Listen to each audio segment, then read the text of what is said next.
worried, have been worried, and continue to be worried about whether the elections will be free and fair. And this is why we welcome all the international effort to give assurances to people here in Guyana that these elections shall be free and fair. We recognize the efforts made by the international community, particularly the United States of America, which is at various fora, both locally and internationally, called for free, fair, and credible elections. The latest such public statement was made in Geneva. We also welcome the visit by congressmen, 3 congressmen, and in fact 2 congressmen and a congresswoman, and the assurances given by the Granger administration that he will abide by the results of the elections. We ourselves have been doing quite a bit to dispel rumors that APNU has been spreading, and it's only in their interest that these rumors thrive in communities, that somehow there is a plan to deal with the outcome of the elections. And we've heard inflammatory rhetoric from many of their leaders, Valda Lawrence, Basil Williams, Winston Jordan, and others, who have sought to urge people to break the law. GCOM clearly pointed out that what they were urging people to do, that is congregate outside of polling places, would be a breach of the law.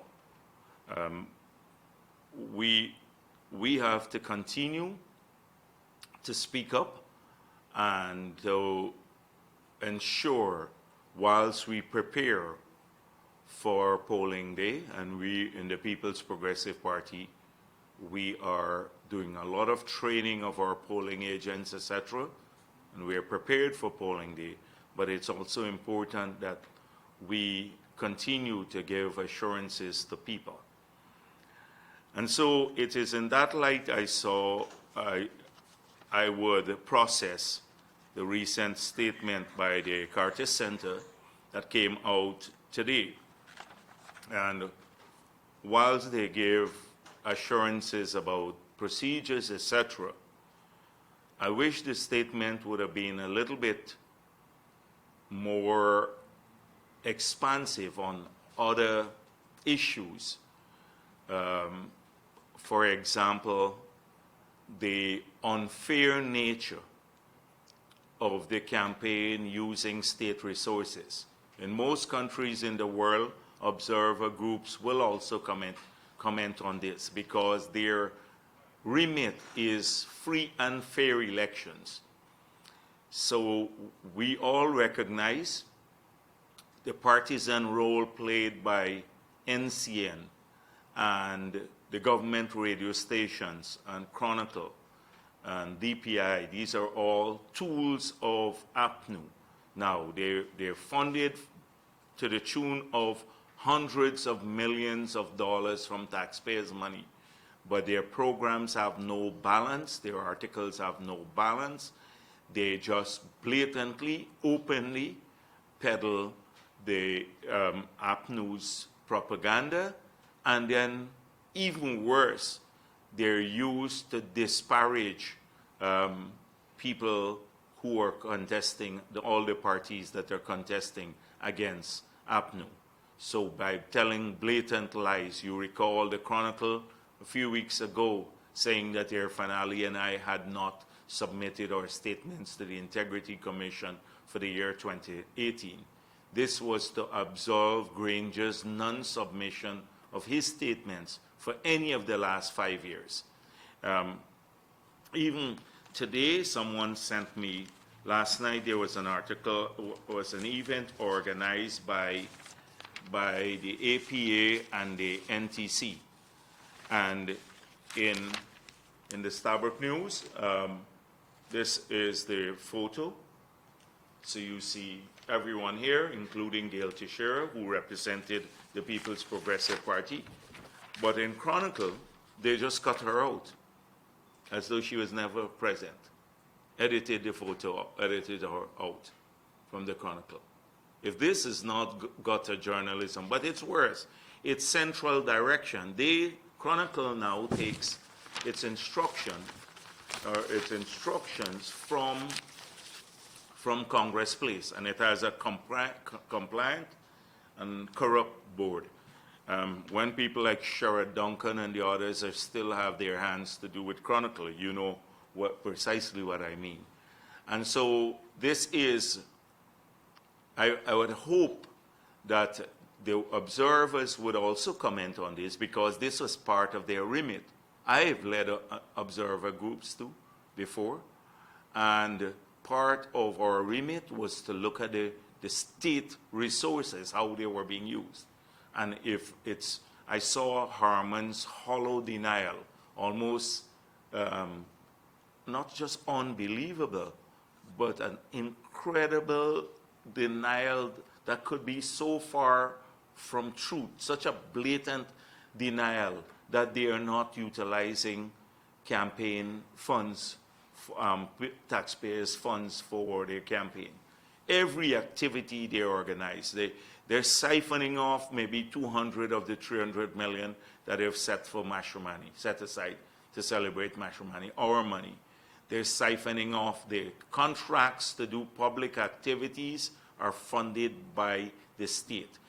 The Department of Energy has recently hired some of their crony companies. Some of these companies were mentioned, and individuals were mentioned in that email that exposed Trotman that went around. And they have been producing flyers, they've been producing video ads, billboards, even funding women's conference, etc., just to hide where it's coming from. And in a huge sums of money being spent there. This is money that we are borrowing from abroad to finance advice to the Department of Energy, but it's being spent on campaign financing. And yet they deny this. So I was hoping that more of that, because anyone doing an investigation now will see how blatant it is. Like I gather the LETEM meeting they had, the rally, where they utilize the contractors who have been working with Van West Charles, some corrupt ones, and some maybe just front companies for him, to go around the villages. But even live streaming their rally using the e-governance platform. We could not live stream our rally from there because the internet, the infrastructure would not support that. There was not enough bandwidth.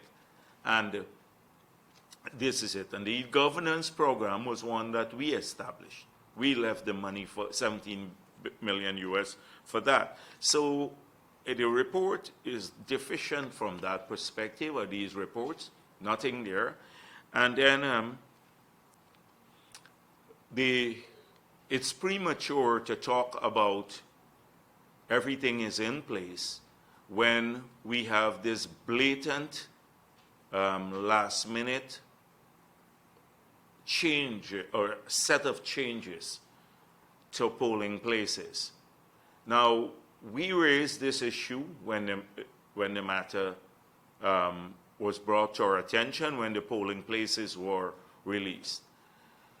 And when we looked on the ground, I was told that, for example, I just give you one example so that you understand what I mean. I was just told by one of our activists. In fact, Anil Nandalal said to me, because he's in charge of the East Coast, he said to me that the Monrepo primary and nursery are in the same compound, these two schools. Now, people have from Monrepo North, that is the seawall, all the way to Martysville in the south, have to now vote at that one location, over 5,000 persons. Now, that's a distance of over 2 miles. Imagine 5,000 people congregating at one location, because although it's two schools, they're in the same location. People have to travel the long distances, go there, etc. And having 5,000 people in a single place, that's bigger than some of the APNU rallies. So how are they going to get to vote? And it will create confusion, and it seems deliberate. Then they put some polling places at the Lusignan prison. Now, you don't have transportation going that way. That's way beyond the back of the village. So you don't have buses that run that in that direction. So how are people going to get there? Now it's a long distance away. So these are the issues that we've been confronted with, and it seems designed deliberately to frustrate people, and it could be a form of voter suppression. So I hope that before reports are issued, that these things are looked at. We brought this to the attention of the technical advisors at GCOM. We had a meeting with Mr. Lowenfield, the executive secretary of the party, and Mr. Nandalal met with Mr. Lowenfield. He promised to look at this on the ground, to send his people, because they can make some changes. That was yesterday. He was supposed to write us by last night to tell us what the changes are. Up to today, just now, a call was made to his office. They still are waiting on the ROs to tell us whether we're going to have the changes. And we don't want the changes to go necessarily back to private residence. There are other public facilities and other places. So if you're building the tent in, say, Fowles all the way to the roadside, then build it halfway in the community on the play field where people can go, because it's still, you have to build a tent, that sort of thing that we're asking for. So it's more convenient to voters. And voting in tents on that day will be a nightmare too, because imagine the presiding officers and all the polling agents having to remain there in that environment all day with people lined up. I don't know what caused them to make that decision, but it's made. We may have to live with it, but clearly in those areas where we've seen a blatant attempt to move the polling places very, very far away from the voters, we'd have to work at getting that corrected. So I'd hope that the advisors and the others and the observers also pay attention to these issues, not just to look at the general tone of the campaign, but the nuances that are very important to people in this country. The unfair nature of the use of the state media, etc. And then also where the polling places are placed. The second issue I want to talk about is the attempt in the last few days by many others, all the parties for that matter, are vying for the joint services vote. So some have produced ads, we produced an ad, and you have a statement from the president. So the joint services, as Commander-in-Chief and as President of Guyana, not as a APNU candidate, because Ramatar did in the past, but he signed it PPP civic candidate. So he addresses the joint services as Commander-in-Chief. That's he signed on that line, and as head of the army from that perspective as Commander-in-Chief. So that, in my view, is obscene. And secondly, the president has been going around to try to poison people's minds again. So he went to the veterans they had a veterans activity, and he told the veterans that a PPP Civic, this is a Chronicle headline on the 17th, PP Civic unfit to manage Guyana's security. Now, we have done this for 23 years. For 23 years, we kept our country safe. We, in fact, settled a maritime boundary that had never been settled historically. So now we have a maritime border with Suriname. There have been attempts since 1938 to settle that. We got it settled. We have not had an incursion. We have recapitalized our force, and I'll talk about that in a minute. And we even fought off an insurgency, a criminal insurgency supported by the PNC and Granger's party. We fought that off. A criminal insurgency that led to many people being killed, innocent people, as they pursue their cause with their freedom fighters that his party named freedom fighters to displace the People's Progressive Party illegally. And in that displacement, many policemen lost their lives. Or the attempt at displacement, many policemen, soldiers were shot at. So if anyone is unfit to take care of Guyana's security, it's APNU and the PNC. You would recall and contrast their approach to our borders. Every time we had a border issue, rather than give solidarity to the People's Progressive Party, they were critical. Contrast that with the 5 years that they've been in office. Have you ever heard in one instance, and can point to me a single instance, where this government did not have our full support and solidarity on borders? But you recall when we had trouble with Suriname, and when they had the incident offshore, and I decided to go to the United Nations Convention on the Law of the Sea, invoke that convention, and take the matter to compulsory arbitration. What was the position of the PNC?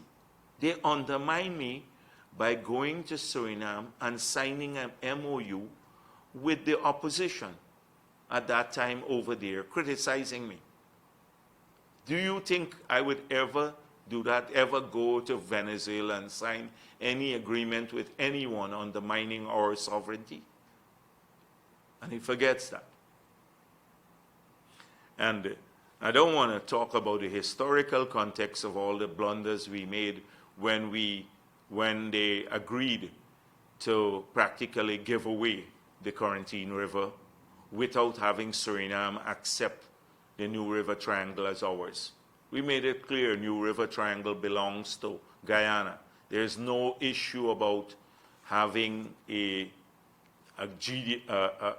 GNS presence like they had in the past, that the Guyana Defense Force can go in any part of the 83,000 square miles of Guyana. And when Suriname itself accused us of being revisionist because they said that area was demilitarized by the APNU and that the GDF should not go in that area, we said no, that's our position. And so I can go through the long history of betrayal of our negotiating positions. The PPP has always stood consistent. Even in the 70s, we got criticized for it because when we gave Burnham critical support, it was called critical support. We will criticize you on domestic affairs, but you'll get our full support on international affairs. And so to say that to the veterans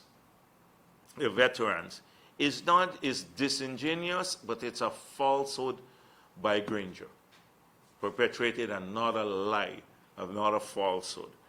And he said, I cannot put that man in charge of the GDF again. That's me. I'm not going to be in charge of the GDF. You have a president, Irfan Ali, and Mark Phillips, who will be in charge. But so he has this obsession. I'm not going to be in charge of the GDF again. And it's not for him to put anyone anywhere because he's not going to be president.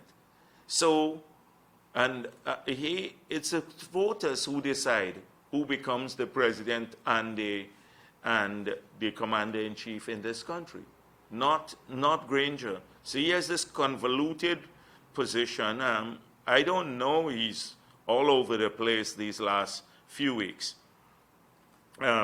So that is what we have seen. He talks about the trouble period. So let me go back through the trouble period, and he blames us for the killings there. So once again, I have to give an explanation on this. Mr. Granger never wanted a commission of inquiry on that period because he knows the outcome. It will be any independent panel or commission of inquiry will point their fingers directly at the PNC and many of the people who now surround Granger and our ministers in the government. They will show, any independent inquiry will show how the 5 persons who escaped did so with their complicity. They created a safe haven in Buxton for these criminal elements who were placed there, not with the approval of the people of the village. They didn't ask their support. They just took them in there. And what happened? Because militarized these guys, people were supplied with high-power weapons, etc. And then a few misguided young kids were then mobilized, and some women, to become the protection against the joint services every time they went in there to conduct an operation to apprehend the criminals, who were busy shooting people, killing them, burning the homes of people in Buxton, terrorizing them, raping the women there, etc., in that community. Many people don't speak about the atrocities committed within that community. We know what they did in Blusiknan and Bartika and Agricola, but their atrocities. So they are to be blamed for this. They're the ones who portrayed these people as freedom fighters. They went to visit them. Many of the current leaders who visited people there. So why do you think that they don't want this commission of inquiry? Because it would have pointed out.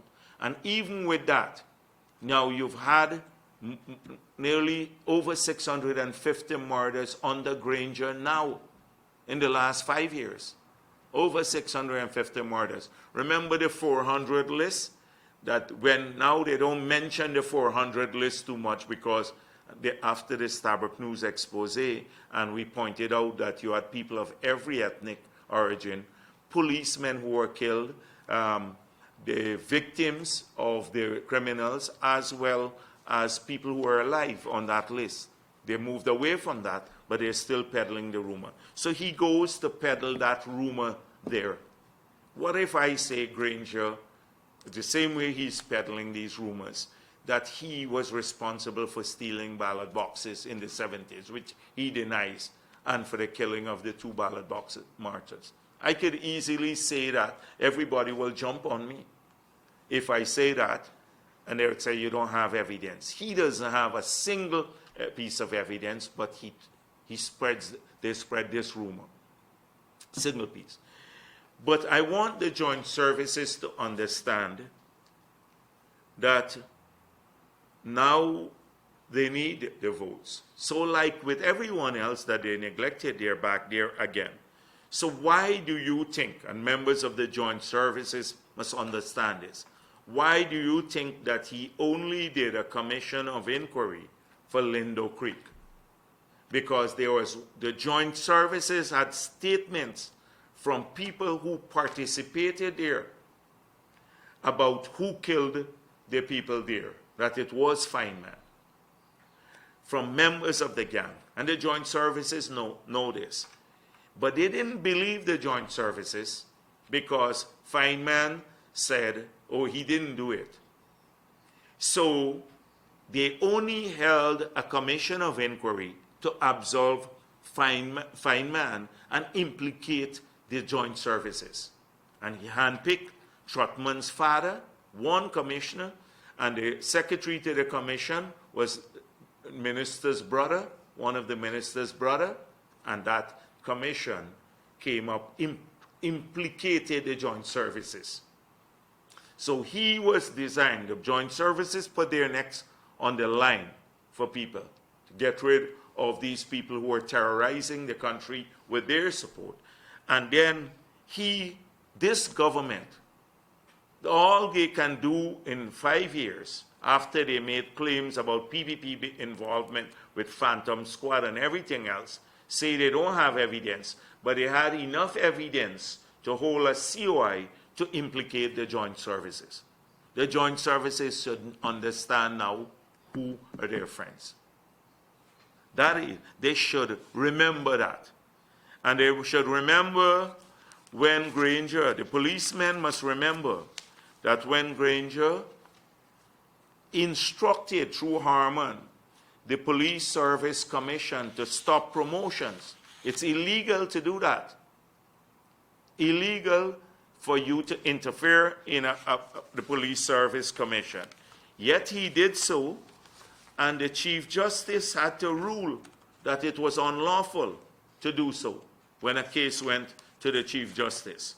So he tried to interfere. In fact, he interfered through Harman with the promotion process in the police through giving them instructions that were unlawful. And then what happened? He didn't need to do that anymore. He placed Paul Slow there, who will carry out his bidding, politicizing the promotion system in the police force. The soldiers would remember that the instruction from the Ministry of the Presidency was to stop people who would not serve their entire period to receive their retirement benefits. Under the PPP, we had instituted an arrangement where if you serve for the period, 20 years or so, you can retire early with full benefits. So the instruction was changed to say they have to serve out. If they retire, they will not get any benefit. And we had to fight that and expose it, and only then it was reversed. But the intention was clear, to take away this from the soldiers. They took away the joint services bonus. And with some disingenuous arguments, one time, oh, we don't have money. But the ministerial health care plan alone can fund the bonuses to the joint services. The ministerial health care plan that they put in place can fund that. Domestic travel by ministers traveling around the country with their subsistence is nearly twice as big, as increased by 2 times the size of the whole cost of the joint services bonus. But they couldn't afford that. And then Jordan had the gall to say it was a bribe to the policemen paid and the soldiers and the firemen and the others paid by the PPP to suppress Guyanese. You know, ask any policeman or soldier or fireman if there was any instruction given to them to suppress Guyanese. That's why they got this bribe, the 1-month bonus. The 1-month bonus was a recognition of the unusual, sometimes dangerous work that this group of people have to pursue. It was a recognition of that. And I instituted that. It was not there before. I put that in place, 1 month tax-free bonus. And we said we'll return that. The policemen now, I want to assure the soldiers and policemen and the others, not only will we have a return to joint services bonus, but issues of development, training would be critical for us. Equipping the services, preparing, using some of the oil resources to modernize the force, working conditions, including allowances, because that has not been touched for a while, not just salaries. And you're not going to have daily instructions coming from political people or the minister about the management of these services. You're going to be able to go back to professionalism. You're not going to need a policeman at every corner, 140 of them, to wait there for when the president is passing, hours and hours and blocking up everywhere, because we'll go back to a situation like we had before. The president was well protected, but all we needed was one vehicle in front and one behind. Years of presidency, for my presidency, that is how we pursued it. And I'm still here and alive, and I don't think Guyanese want to harm me, and even less so Granger. We can take the policemen back and put them into areas where they have to work, not sweat all day long waiting for this guy to pass. And the TSU will know now that they don't have to, their job is to tackle serious crime. They're trained for that, not to be standing guard for these 30 ministers. I've been saying there are 27 or 27 of them. I saw Christopher Ram said it's 30. I miscounted. I did a Basil Williams mathematics there. So it's 30 of them, most of them useless. And for the TSU to be guarding them, they have to go back to regular stuff. Let regular, like the police constable used to guard ministers in the past. That sort of thing. I'm telling you this because you have a totally different environment. Change, respect. And so these are some of the real issues. All the disrespect, the high-handed attitude, etc. Now there's a big pitch for the joint services again. So I'd say to the joint services, think carefully. Think carefully. You're voting for yourselves and your families. And when people can callously take away your bonus and say it was a bribe for you, that 1 month's salary, then you should think very, very hard before you vote. We hope that the joint services will support a party that looks out for them. And by the way, talking about capitalization, if you go, I don't urge all of you to go and look at the estimates in Guyana. Look at 1990, 1991, and 1992. The entire capital budget of the Army in one of those years, that is all the money they spend on capital, buying equipment, etc. for that, was less than the salary of one Foreign Service officer. You wouldn't believe it. A Foreign Service of Mr. Grant that they had hired, he was getting more money in his salary, one man, than the entire capital budget of the Army for 1 year. And people don't understand, believe that. You can go and check it yourselves to understand where we came from. Where we came from. Soldiers should do that as a little homework, the officers, etc. Don't believe me. Go to the parliament and collect the estimates, and you will see what it was. And they talk about capitalization and respect. The oil and gas sector, so they have a huge PR machinery now. The Department of Energy has hired tons of people using our money, and they've gone on the offensive billboard, what we're getting for oil, how much barrels they're shipping, and all of that. And it's a big smoke screen. They're blowing a lot of smoke in the air to cover the big problem, the graveyard that they've created here. So we think it's paradise. And really, if the smoke only disappears, this smoke screen, and you take out all the PR efforts and the billboards and everything else, you'll understand the magnitude of the sellout. That this group, the criminal act that this group, led by Granger, committed on this country. All of our people, every single one of us, whether we are APNU supporters or PPP supporters. They committed a grave disservice, injustice to all of us. And that can harm us for many, many years to come. So I notice in their manifesto, there's no mention of the word renegotiate. Well, the booklet they call manifesto because it's tiny like this and it's very vague. I'll come to that in a moment.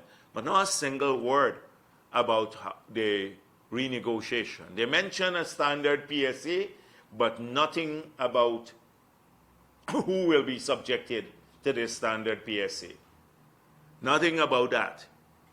And even now, Carl Greenwich and many others are busy batting for this contract. Everybody is now saying it's a great contract. Imagine the world knows this. Every Guyanese knows that this is lopsided. Every single analyst, their own analysts, pointed out how lopsided it is. So the Ramjatan says oil contract with Exxon was well thought out. Imagine, could we really have somebody running as a prime ministerial candidate that could be so devoid of any common sense? It is, I think he set an even lower standard than the rubber stamp, and who was probably the worst prime minister we've ever had. And he is now set even a lower standard than that. Oil contract with Exxon was well thought out. Oil contract that gave away all of this money. That is what the prime ministerial candidate says. And then they got James Bond, I heard somebody told me, who has been busy going around the city, by the way. And we have the intelligence about it. Going around recruiting people for disruptive activities on polling day. And I want him to know that we know, and we've informed all the relevant people, and we're watching. So he better understands that. But we know where he's been recruiting the people and who he's been recruiting to create disruptive activities in some of the polling places. And so let him know that we know. But he is saying now that, oh, it's the PPP that gave away this contract. And he mentions some things from the past. Well, those contracts that were signed by the PPP, that were signed before we had 1 barrel of oil. And it is the PPP that says in its manifesto too, and here I'm saying it, that even those contracts have to be renegotiated that were issued by the PPP, because now we've found oil. And so we have a greater bargaining power to renegotiate. And those who are prospecting licenses, when you come to the production license, we'll have to get better terms, and they will have to comply with the standard PSA that we develop. So a bunch of smoke screen, they're all weighing it. The Department of Energy, Ramjatan talking about oil, James Bond, etc. Because the reality is they're trying to PR away the sellout. And Granger, notice, is very silent. He's the Minister of Petroleum. He is in charge of the regulation. The Department of Energy is in his office. He's not said a word about the contract, about the Global Witness report, about anything. And people, it's so unfair that when he goes, he appears on these shows, that the media is either intimidated to ask him questions. Like he would appear in a couple of shows and they would say, Mr. President, you look very nice this morning. Did you have a good night's rest? And he'd say, yes, and the PPP wanted to disrupt my rest and stuff like that. Nonsensical thing. They never ask him the tough questions. It's all like a big show. He's never been subjected to rigorous testing because he doesn't hold press conferences. And when he does, a few times he did, it is like they're so short and they're all controlled. They're all so controlled, they hide him from the media. Because the country would like to hear what Granger has to say about the Clyde and Company report. Because they're running non-global witness now and saying, oh, it's a big, bad international company, their model is wrong, etc. These people can't read a single model, Trotman and Ramjatan, can't read a single financial model, but running down open oil model, and then embracing a Rystad model that they don't know nothing about. So now, their own report said one thing, that the people wrote their negotiating brief and give it to the cabinet. Why does Granger?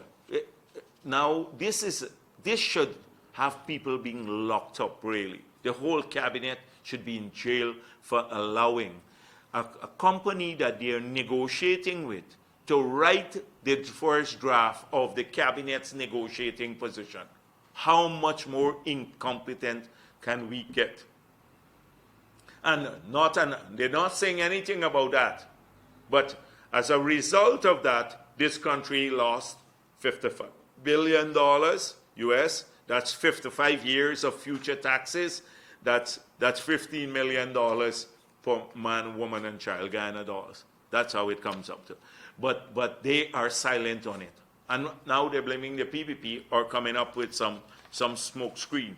And this Greenidge, he keeps making all these things. Venezuela has long stymied development in Guyana, Greenidge, but ExxonMobil has weathered this storm. Now, this is Guyana Chronicle. ExxonMobil came here knowing about, in 1999, could you ask Greenidge if Venezuela reopened this illegal claim in 1999 or 2000? They did so in the 60s. We have had to live with that illegal claim by Venezuela to our territory for all these years. Exxon came here knowing about this claim.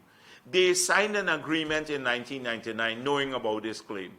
They did not explore for a while because they declared a force majeure because of the Suriname issue that we had, and we were in court with Suriname. As soon as that was completed, we pushed them to start exploring again.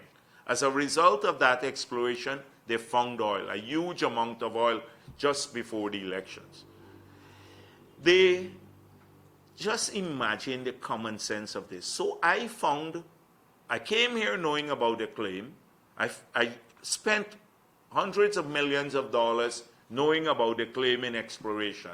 And when I find the oil, I'll walk away because I'm worried about the claim. That is it. So they had to rush over a weekend to sign the agreement because the people would have walked away because they found 3 billion barrels of oil now. And they're going to walk away. What sort of country we live in? Not just La La Land. It's like, this is a fable world. It's like an alternate universe that these people live in. I keep saying that. They believe that Guyanese will buy these stupid explanations. It's unbelievable that a person that senior could still sell this line. The people said, their own company said, the reason they rush is because Exxon said, the rig may have to move out. We might lose the rig for a while because it has to go somewhere else. We need the agreement. That is what they told their own company, Clyde and Company, that they paid. We don't know how many millions they paid there to do this report, their own report, and it exposed what took place. So we still need answers from Granger. Stop hiding. And he can't fix it. He has no plan to fix it. That's the problem. Only a PPP government will come in and get more for Guyanese here. He has already made it clear. If you're defending it so much, you think everything is perfect. Guyana should not get anything more from this. It's all right. It's great. So let's live with this. We got to get more. Got to get more from these things. Only a PPP now. Now you see the stark thing. Their manifesto proved that, or the pamphlet they call the manifesto proved that.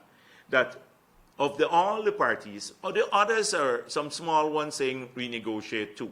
But realistically, it's the PPP that will be the next government. And so between the two big parties, it's only one party that will ensure that Guyanese get a fair share here. They've made that clear, starkly. They're defending everything here because they agree with it. They don't see anything wrong with it. So how would they argue for more for us if they don't see anything wrong with it? The next thing this brings me is to the manifesto. And, you know, my argument has been that nothing that they put on paper, nothing that they say anymore can be trusted. Because if you made these specific commitments, look how many videos we have of Granger saying more jobs to young people as soon as I get into office. Secondly, 1 year after I get into office, 1 year after a child graduates from the university or a young person, I'll find them a job, I'll guarantee them a job. Look at the videos talking about the rice promises, $9,000 a bag for paddy, or no closure of any sugar industry. We have video evidence from the 2015 campaign, not just it being written in their manifesto, all of these. And they now fulfill none of those promises. In fact, they have done the reverse. They talk about lower taxes, higher taxes. We have 91 billion of higher taxes, more jobs. So they're coming back with the same thing again. But this time they just put out a booklet. Now, I looked at this thing that they put out in the paper, highlights of their manifesto. And really, if you look at it, there's no help for any industry. If you're like our manifesto, you would see the rice industry, mining, forestry, manufacturing, sugar, every sector, what we plan to do in specific terms. There is no mention of helping any of these industries. None of the industries that generate jobs. The only thing they got on the economy is the Exxon ship here. They're waiting for oil money. Nothing else. I pointed out that you're going to get a couple thousand jobs from the oil and gas sector. We lost 30,000, but oil and gas sector is not labor intensive. Where are we going to put our people to work? They have nothing. They're just like Venezuela and Nigeria and many other places where people just wait on the oil money, and the day the oil money starts, the prices fall. Nothing else people can go back to. Look at Venezuela, we are starving. Look at Trinidad. Trinidad lost 80% of their revenue within a 4-year period because they relied heavily on oil and gas. And now they're going to start feeling the pain in places like Trinidad because they did not diversify their economy. So no help for mining, no help for forestry, nothing. Nothing for sugar, rice, construction, retail trade, nothing here. Then this here. Secondly, no mention on taxation. Practically, they said, oh, we want to give individuals some tax relief, and we will put in a committee to see what we will do. This is a group that that's in their pamphlet, which is their manifesto, and they increase taxes by $91 billion a year. We are making it specific. We said we're reversing those taxes to help industries and to reduce cost of living. Get what their promise is. oh, we'll put in place a committee to review this, review taxes in the future. That's their promise.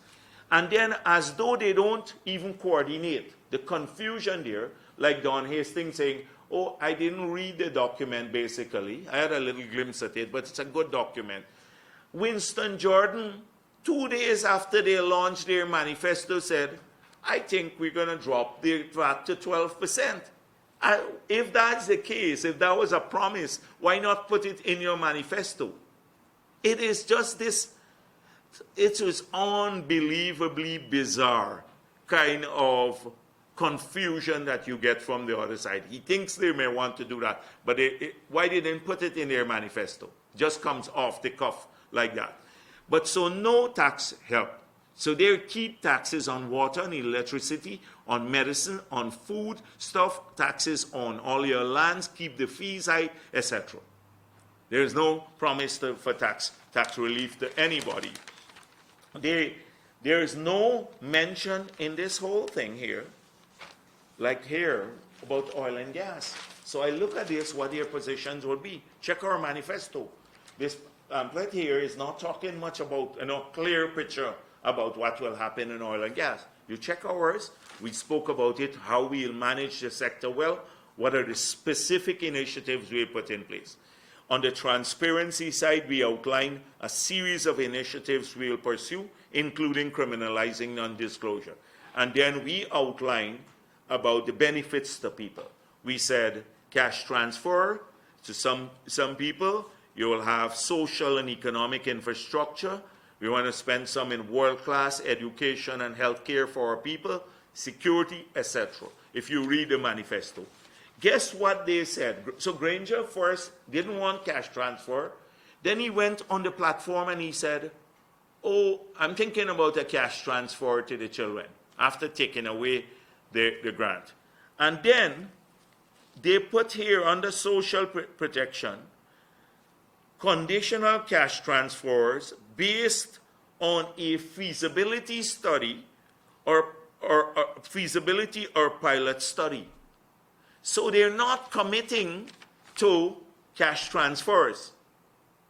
They're not committing to even the children's grant. They're not committing to any money.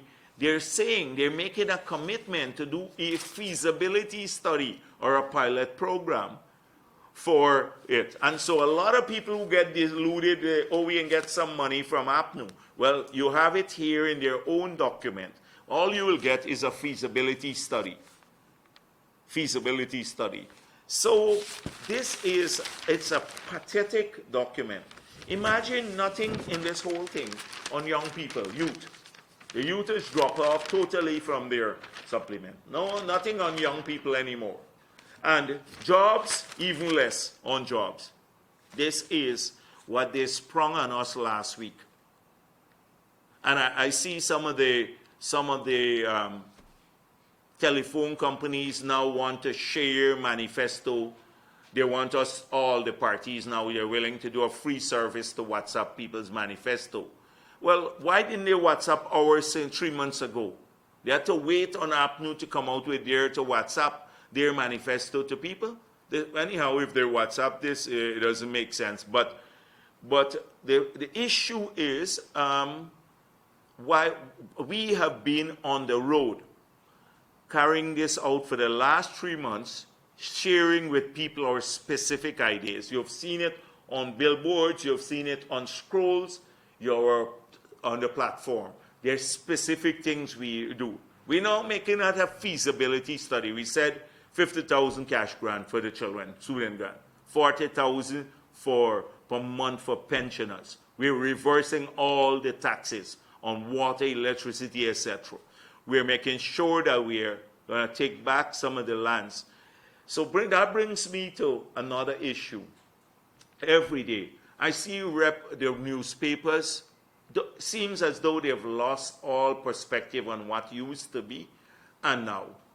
In 2015, or any time under the PPP, you let us go and try to give away 800 acres of land a week before the elections. And there will be jumping. You would have a massive run around. All the media houses will be harassing us, etc. It's casually reported in the newspapers today, they're giving away 800 acres of land on the East Coast. Land that we've set aside for housing for people in those areas. Ordinary people. To one group, they want to build golf courses and stuff. I'm going to build a golf course in the highway. Why you got to come on here, on the coast, our most valuable lands? Go up the highway. You got a lot of land here. You could build a beautiful golf course, and the scenery is nice and stuff like that. They're going to give it away because of cronyism. We're getting hotels being built, but the people don't have a plan. They don't have a feasibility study. They don't have approval from the Hilton or Marriott, but they're calling big names. And this is happening a week before election, and the media casually reports it, and reports Nissel plan faithfully without even questioning the legality of it all. No tendering, etc. It's unbelievable. You see the same thing, the duplicity of many of the media houses. You imagine, look at Gary Best. The family had to go and pick the court. But if that was a PPP minister or somebody so high up in the PPP and they did not charge him, by now, not just the public outroar, but the media, Gordon Mosley would be living outside of the person's home. Gordon Mosley and some of the others. Not a word. In fact, he's sharing excuses coming from Rickford Burke for the guy. Why aren't we seeing the same thing? Why aren't we seeing the report from the media about how far people have to walk to vote now? Seems as though this doesn't matter anymore to the media. We routinely report these things. And these were things, and the TIGI and Human Rights Organization and stuff, they've gone quiet, totally quiet. Watch when they will wake up again, March 3rd. PPP gets sworn in, watch out again. Because they know PPP will not harass nobody. You can criticize us. You even spread the rumors about us. Nobody don't have to go to sleep at night worried that a policeman or somebody will harass you or GRA will come after you. Because it's normal in an open country. So I'm very, very concerned about it. But this something that they call Manifesto now, a total waste of time. No framework, nothing, no vision, nothing for oil and gas sector. Now how the pieces hang together in a consistent whole. What is the governing philosophy? You can't just spend only oil money and say that that is an economic strategy. All of these things have to come together in a consistent plan, coherence in policy positions. None of this is reflected here. In fact, the ministers are all over the place. Trotman wanted to celebrate the 5 years of hard work. His only 5 years of hard work has been the wickedness he's been doing. And he celebrates at the launch, I want to celebrate 5 years of hard work, and that the animals are wearing our colors now. That even the animals are wearing the green and yellow of the thing. And then the mention of youth, one mention of youth, Harman. We have as also, it relates to youth, a big mash splash, and they will be taking over the streets of Georgetown, and at our 50th celebration of the Republic in what I call the youth explosion. That is it. So this is the mention of youth at the Manifesto launch. The mash splash, celebration, youth explosion, no policy measure. No policy measure there. And you're launching your manifesto. They're going to steal half of the money from the youth explosion and another half from the mash splash. Gone. But that is what they're offering the youth, a mash splash and a youth explosion. Not jobs, not education initiatives. Nothing about the scholarships here. We said 20,000 scholarships. Where are the scholarship programs for people, apart from Free University? What about scholarships too? What about the people who have their loans now? They're busy collecting the loan money. Now they're writing people a lot about paying back their loans. We made it clear that we will find a way, a pathway, to writing off those loans. We'll get people to come in, every one of them, and sit down with them and try to find them something. If they're not working, find them employment in an area where they can earn a bit and pay off the loan, or others to have them maybe work in voluntarily in some social areas, like with women or elderly kids, etc., elderly people or children, to teach them computers in a 2-3 hours a day, and then they can earn credits and write off their loans. That kind of thing. And this thing about women, I see they're doing all kinds of expo about women and paying for it now by taxpayers, the First Lady, everybody doing this stuff. But really, what about the cost of living for these women? What about the jobs so that they can't do anything? What about their husbands not working, or they're not working because they've lost jobs? You're going to come and bring them to a conference and say to them, vote APNO again? What are they voting for?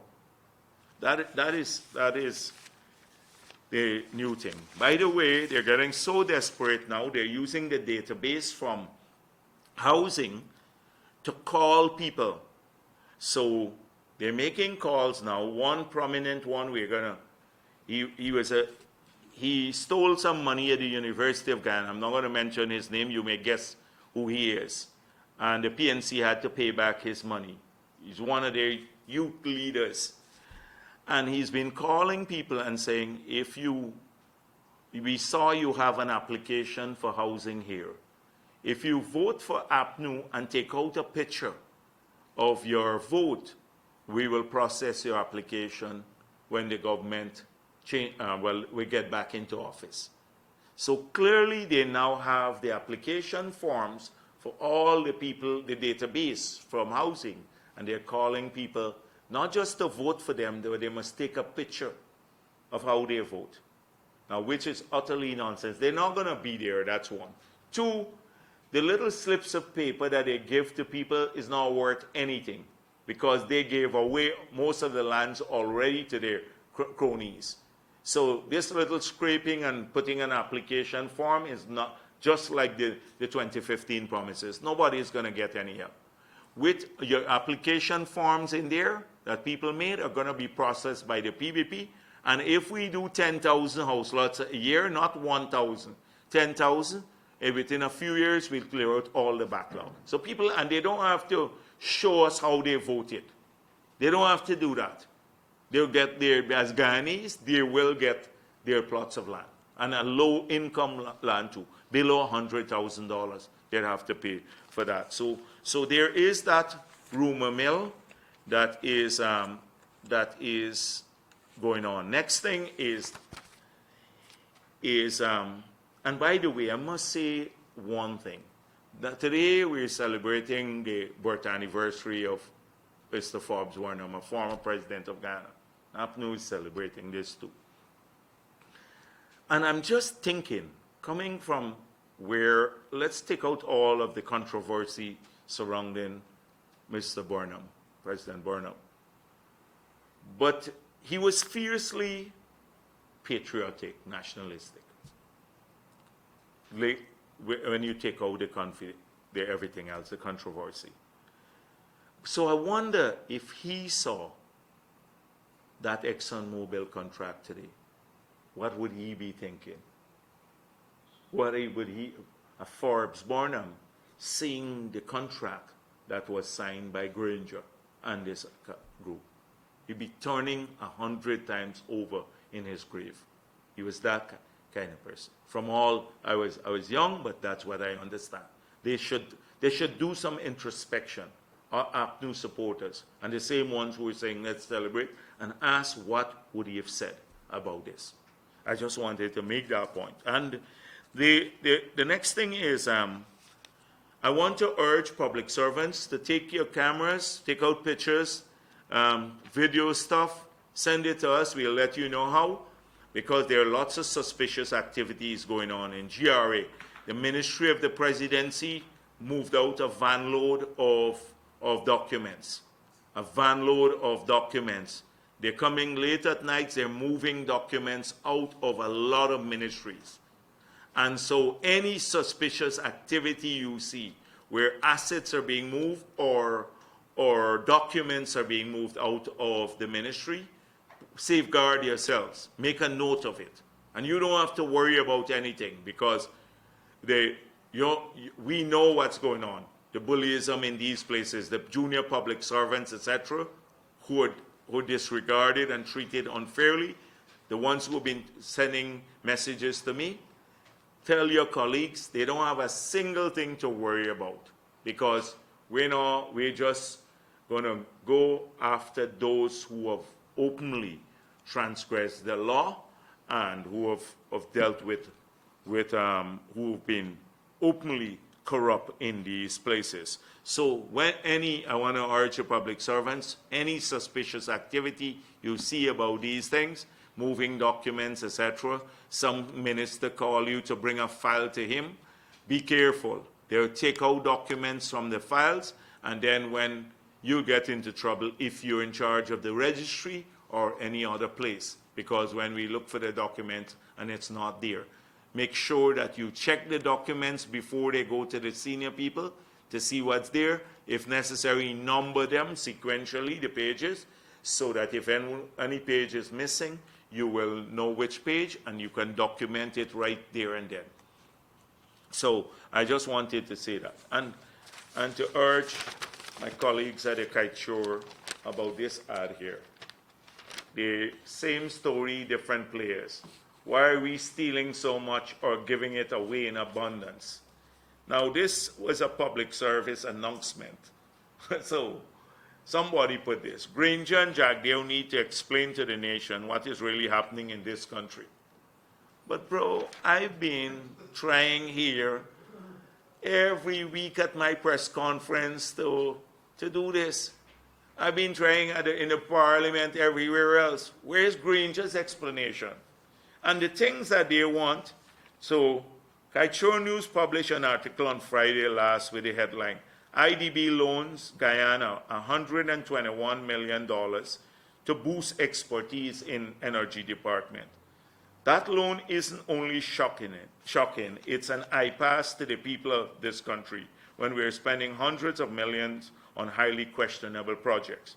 Just imagine they took $121 million Guyana dollars loan from a foreign bank to boost our energy department so that we can better understand the oil industry. So how would I know? How can I give an explanation about this? I've been complaining about the same thing, that this energy department is a waste of time. They're borrowing money and spending it on themselves and consultants who often are supplied by the oil companies. I've been complaining about this myself. How do you want me to give an explanation why they borrowed the money? I said you shouldn't have borrowed the money or not used it there. At the same time, they're spending $827 million to build a school at Yarracabra on the Susdike-Linden Highway, which can be constructed for far less than half of that sum. That's true. I agree with it. I don't need to. I'm trying to find out why they did it. And they did it illegally too, because they signed the contract on the 2nd of January. I pointed this out, and I said, we will not respect that contract. The PPP will not respect the contract. We'll rescind it. It was signed on January 2nd after the fiscal year ended. And so they have announced the building of another school at the Essequibo Coast for another $573 million, which could also be built for half of that sum. This, again, we pointed out, it's Abraham Zoul School. And they're trying to sign it this year, and they cut the check from last year's accounts, which is illegal. We pointed this out. So I know that they don't want to cost Granger a loan, but sometime in this country, people have to have the courage to stand up and give him a cussing too, because he's responsible for all of this. People like to say, oh, it's everybody else, it's not Granger. He chairs the cabinet. These things have to be approved by the cabinet. He is responsible. He is responsible for every one of these issues. He has direct responsibility. But how come I got to give an explanation how these things are happening? Please, can you ask your editors to adjust that and leave Granger's name alone there? Granger needs to explain. Okay? Thank you very much. I understand, Mr. Jagdeo, that you cannot speak for the energy department and what we're doing with the oil sector right now. But Guyana has a history of issues with foreign companies that come to our shores under both administrations. And there's always a question when a controversy is raised of whether they're treating local workers properly, whether they're leaving with the bulk of the wealth, and there's a question of how much locals are getting. Yeah, sure. So, I appreciate that for the oil sector, you said that the PPP would seem to renegotiate every contract except the Exxon contract. But you have constantly repeated that this contract is very lopsided. This would be an opportunity for you to prove that as the PPP, if it gets into government, it's going to show a strong hand against foreign companies that come into this country's extractive sectors to take advantage of us. What good is your criticism of the contract if you're not going to commit to fixing it? Yeah, but because we have every week, I join the others, they try to get us to commit to a position that is not nuanced. And as I said before, I don't do things for populism. We have too many populists in this country. We have to do things that work and that are real. So clearly, Exxon claimed for its oil, frontier advantage. You have some benefits to that. We made it clear that the contract, we believe, has several provisions that are lopsided, where we lost them. That Guyana has to find a way of getting more from this contract. We believe we can do so through several measures. The oil and the gas side alone, I don't think that, for example, the pricing mechanism outlined in the gas agreement, that agreement, could survive. It links it to oil prices rather than Henry's Hub. I don't want to get into technical detail.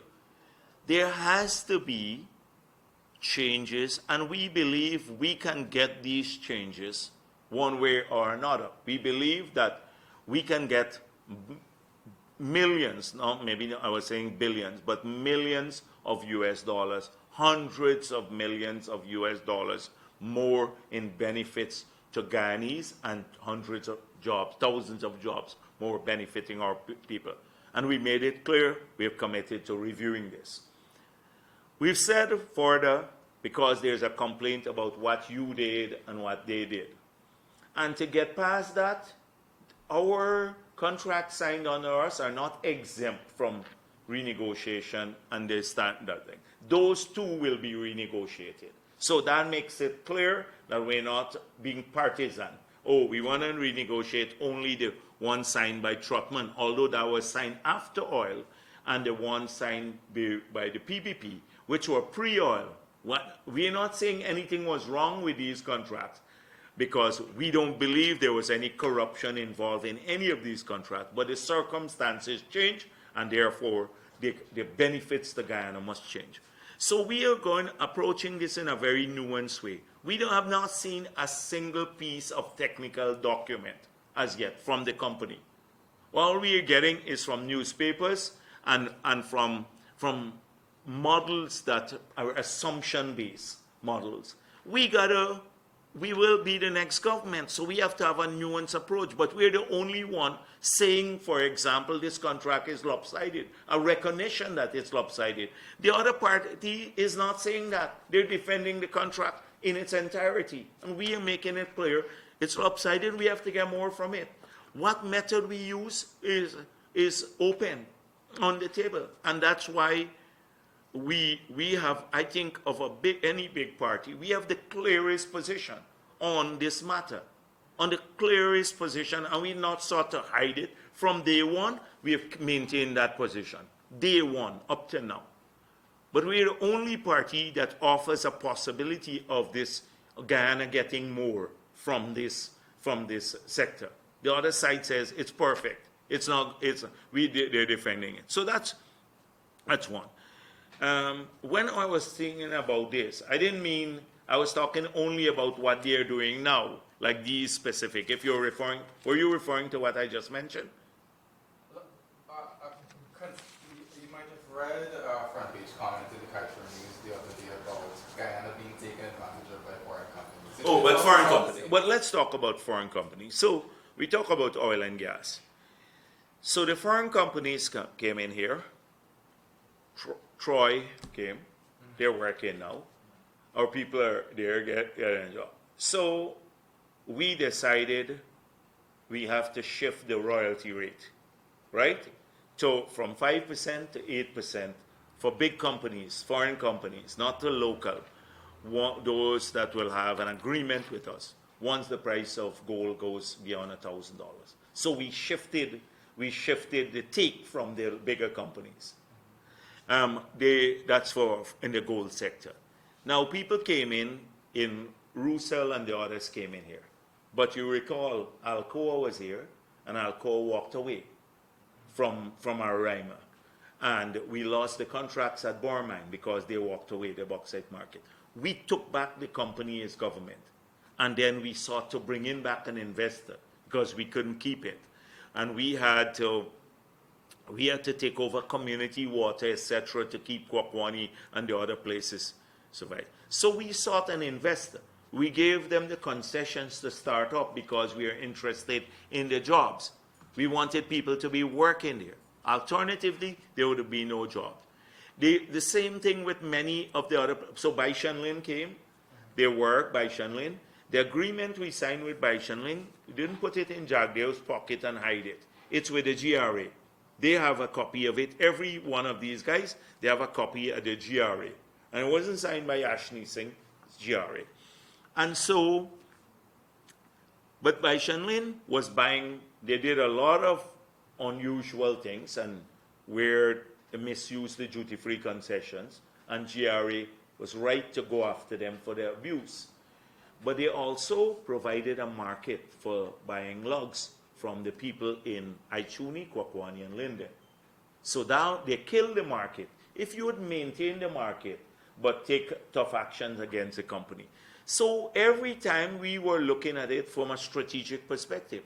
I've never seen any assessment where we've lost 55 billion US dollars from any company that came in here. Any company. And we have ratified over 20 ILO conventions on protection of workers. We have a severance pay and termination act, right?